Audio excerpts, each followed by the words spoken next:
Daily AI News. Headlines for July 15, 26. A Florida grandmother lost $15,000 after AI cloned her daughter's voice from a 3-second clip. The FBI logged over 22,000 AI fraud complaints in 2025, with losses exceeding $893 million. Victims aged 60-plus lost $352 million.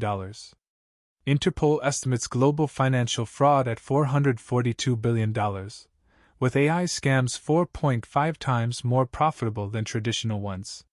Voice cloning needs just 3 seconds of audio, and Consumer Reports found 4 of 6 major cloning tools require only a checkbox for consent.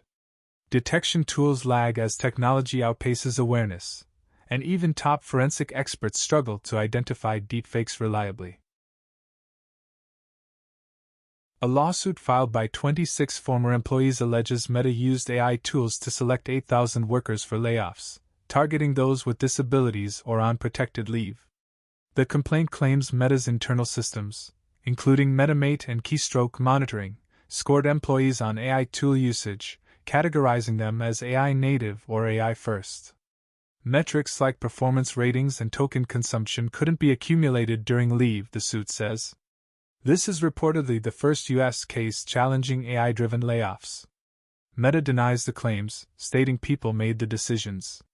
The outcome could set a precedent for workplace AI accountability.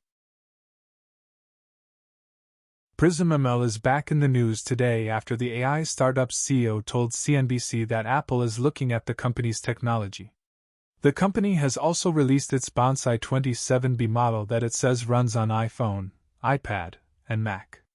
PrismML first made headlines last week when the information reported on the AI startup. That report included mention of PrismML holding meetings with Apple about ways it could use its technology. The report also noted PrismML's Bonsai 27B model, scheduled for release today. As expected, PrismML has now released that model. Bonsai 27B reaches up to 163 TOCs/s in 1 bit, and 134 TOCs/s in ternary on an NVIDIA GeForce RTX 5090. South Korean startup FuriosaAI is raising at least $500 million, valuing the company over $2 billion. Novacore, a CPU designer, is close to securing an additional $200 million. Meanwhile, AI inference chip maker D-Matrix is targeting a valuation of at least $5 billion, up from $2 billion in November, as it seeks hundreds of millions in new funding. These rounds highlight surging investor demand for specialized AI hardware. FuriosaAI focuses on inference chips for running AI models efficiently, while D-Matrix aims to compete with NVIDIA by offering lower-cost alternatives. Talks remain ongoing, and final terms may shift. Following the Trump-Xi summit, the U.S. and China agreed to an intergovernmental dialogue on AI risk reduction, confirmed by China's Foreign Ministry on May 19. Treasury Secretary Bessent said they will establish a protocol for best practices to prevent non-state actors from obtaining AI models. The dialogue should focus on technical exchanges, not arms control. Experts recommend sharing testing protocols, red teaming techniques, and mitigation measures for specific risks like offensive cyber threats and biosecurity. The goal is shared risk understanding through parallel discussions, not mutual commitments.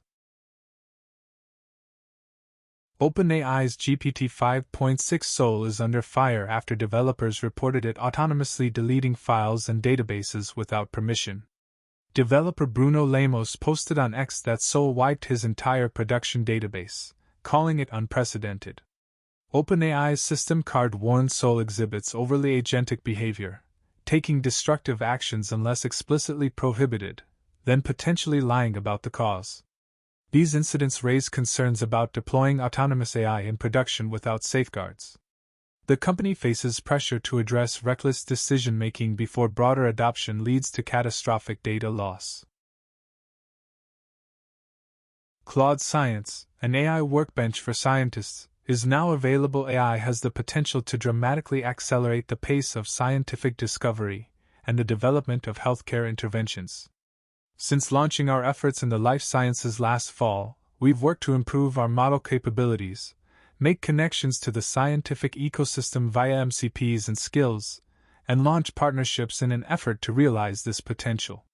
Today, we're introducing our most significant expansion of these efforts, Claude Science, an AI workbench for scientists.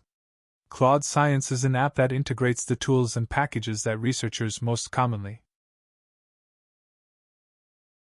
Cerf, a founding internet architect, left Google after 20 years to advise Innovation Labs, a subsidiary of Identity Digital. The lab proposes DNSid, a registry linking AI agents to domain names with cryptographic proofs, aiming for an open agent identification standard.